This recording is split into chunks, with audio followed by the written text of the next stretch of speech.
The idea of being backed into a corner, pushed to the edge, being at the edge of the defeat, being clutch, disproving everyone, making your enemies regret their mistake. These are ideas that have always held a very unique attraction to me since a very young age. I think it holds a special place for many people. So many of our movies are based on this idea.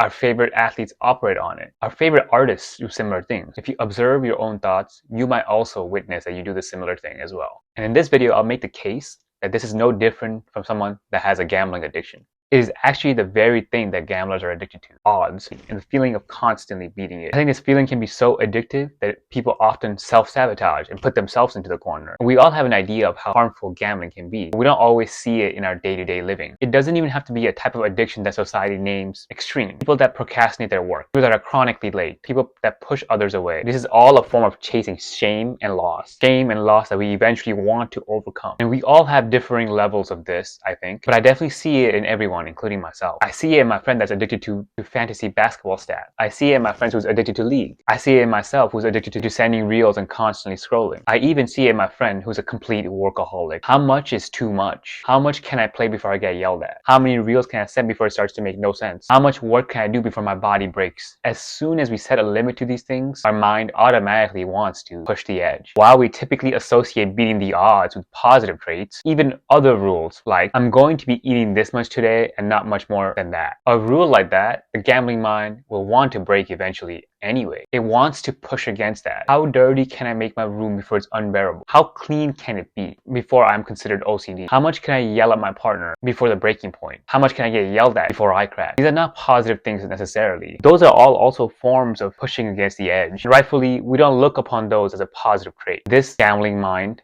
is ever present. It feels inescapable entirely in some ways. I certainly have not escaped it. The best we could do with the society that we have built so far is just to manage it. There is a more harmful and a less harmful version of this, clearly. Oftentimes, I'm not actually backed into the corner by circumstances, but by things I did or simply neglected to do, or simply by my perception of it. Can I get to a point where there's excitement and engagement, focus, and fun, whether or not I'm losing or working against the deadline? Because I'm tired of that feeling of constantly needing to put out fires. And I'm sure no matter how much I prepare, once in a while, those things are bound to happen. However, I think I have reached a point in my life where I don't feel the need to create unnecessary struggles for myself. I do not want to wait until the last minute to submit those documents. I don't want to wait till the last minute to put away my laundry. It's sitting there for a while.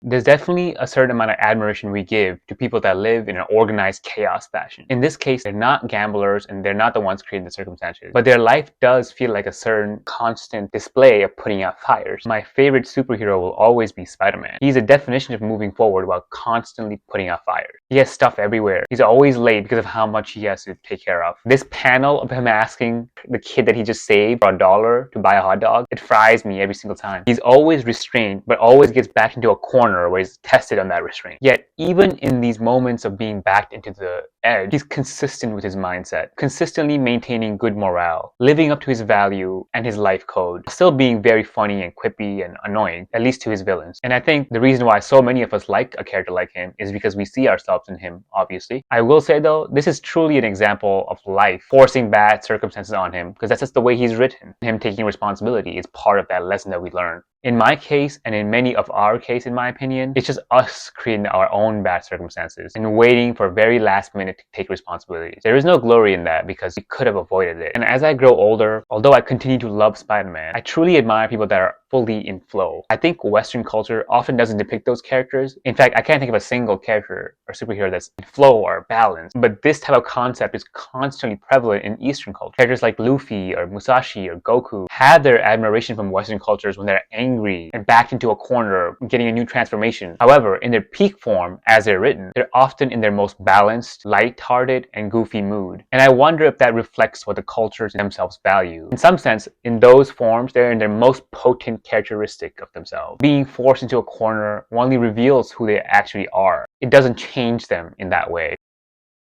In my own life right now, I do feel like I'm backed into a corner, out of money, out of job, out of time, it feels like sometimes. I am not sure I've revealed to the world the same sense of harmony and balance, good morale, and lightness that these characters that I admire so much do. In fact, I'm pretty certain that I've revealed my most annoying, irritated, frantic, and even erratic versions of myself to the world in the last like 8 months. But sometimes life just does that to you. Like, I just got a parking ticket and I have no money. That being said though, I do gotta say I'm surprised at how much of what I admire is still found within me sometimes. I think there are brief pockets where I've worked with procrastination or the gambler's mind for seeking unnecessary shame and conquered it in some sense, briefly. There are times when I've just done something without expectation. I've definitely felt the stillness of compassion, clarity, and calm and joy sometimes. My work is not fully realized. However, it is quite comforting to know that even in these circumstances, the feelings exist inside me, even when things seem completely out of control. But what I am trying to say is that no matter how we look at it, that feeling of being back into a corner is not glorious. I think designing our life in the principles of balance is much more freeing. I don't want to chase the high of being back into a corner. Why wait until the last minute to submit an assignment if you can help it? It also means I don't want to fearfully rush into everything. I don't want to be so early that it's overbearing and annoying. There's just one space, the right pocket, where you can be the perfect spot. And I think that comes from testing rather than chasing the feeling that comes from being back into a corner and pushing against the edge. Some practical things for me are things like organizing paperwork, paying attention to mail, paying fines on time, and just taking care of all the institutional requirements as soon as possible. My body actively dislikes doing those things with a passion. I'm not sure anyone actually likes to call the DMV, but some people are clearly better at doing that than others. This type of paperwork and legal stuff have always been my greatest weakness. But there's a whole field that works just on that. It's called lawyers. It's definitely not about time. Even when I do have time, I find that I have clothes everywhere sometimes. My room is dirty, my bathroom is dirty sometimes. And I know some people that find creativity in that, but I think creativity could exist with or without it. People that are creative in those mindsets also remind me of gamblers.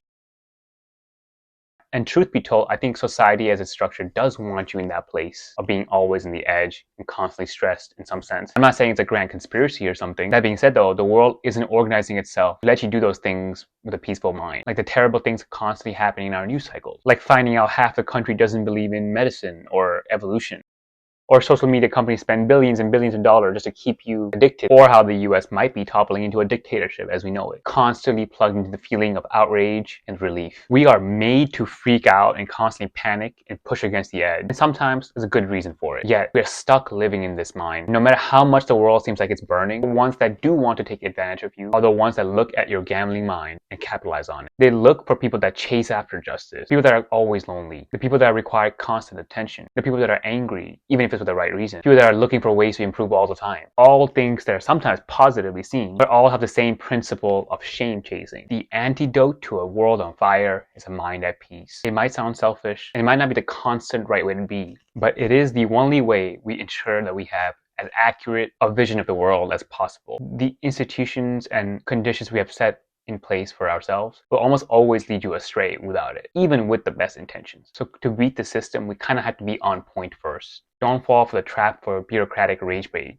On the other hand, there are people that want you to be in that spot, healthy non-gambling mindset. This means the right set of communities can be formed at any given time. A community filled with introspection, accountability, the ability to let go, the ability to go in and out, a place where that you don't feel out of place, but also are held accountable. I think the feeling of constantly driving myself to the edge eventually led me to that. So yeah, sometimes it's necessary to be clutch, but we usually want to end up in a spot where we don't have to be. It's not a good feeling to constantly be on the edge. So if you find your people, you are never truly in the corner for too long. Be at peace, boy.